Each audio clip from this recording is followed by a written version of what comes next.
दोस्तों, स्वागत है एस्ट्रो जागृत पंडित चैनल में। रामनवमी के दिन एक चीज जरूर खा लेना, पूरे साल जमकर पैसा आएगा।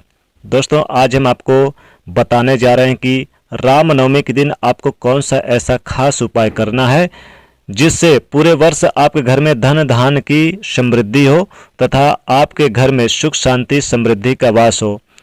चैत्र माह के शुक्ल पक्षी नवमी तिथि के दिन भगवान श्री हर विष्णु नारायण के 21वें अवतार के रूप में त्रेता युग में महाराजा दशरथ तथा महारानी कौशल्या के घर में मर्यादा पुरुषोत्तम प्रभु श्री राम जी का प्रकट हुआ था।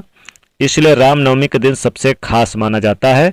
रामचरितमानस में तुलसीदास जी ने लिखा है कि नवमी तिथि मधुमास पुनीता शुक्ल पक्ष अभिजित हर प्रीता, यानी चैत्र माह के शुक्ल पक्षी नवमी तिथि के दिन ठीक मध्याह्न के समय अभिजीत मुहूर्त में दोपहर 12 बजे प्रभु श्री राम जी का प्रकट हुआ था।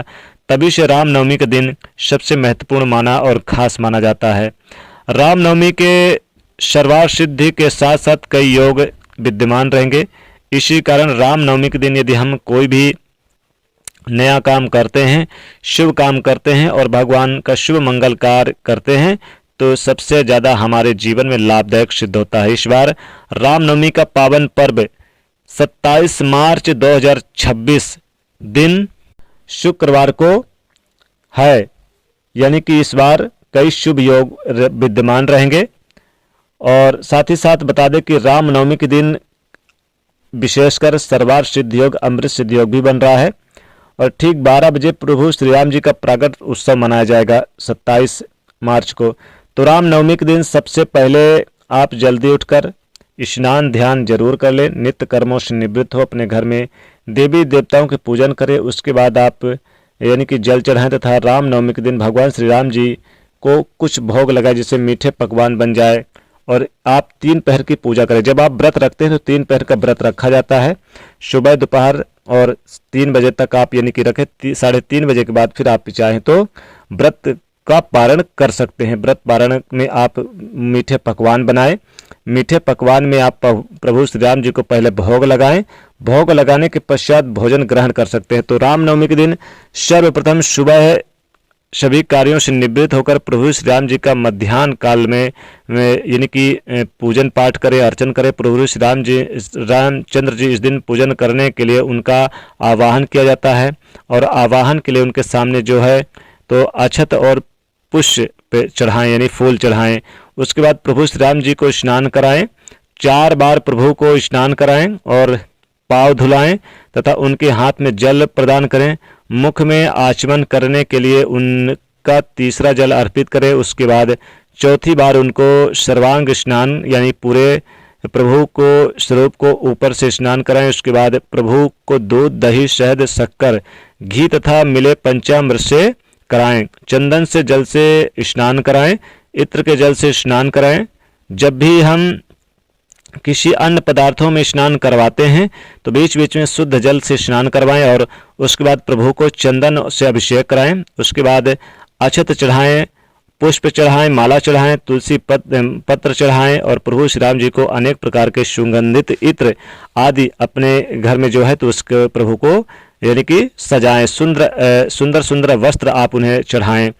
अच्छी प्रकार से प्रभु का आप कीर्तन करें और फिर दोपहर 12 बजे से पहले आप सभी चीज़ें जैसे कि आपके घर में भोजन वगैरह बन गया है तो आप उन्हें भोग लगाएं। भोग के रूप में आप उन्हें खीर का भोग लगा सकते हैं, मिठाइयाँ लगा सकते हैं, फल फ्रूट का भोग लगा सकते हैं। भोग में मीठे पकवान में जैसे कि हलवा, खीर, पूड़ी, कचौड़ी यानी जो भी मीठे पकवान है उसके रूप में भगवान को जरूर आप यानी भोग लगाएं।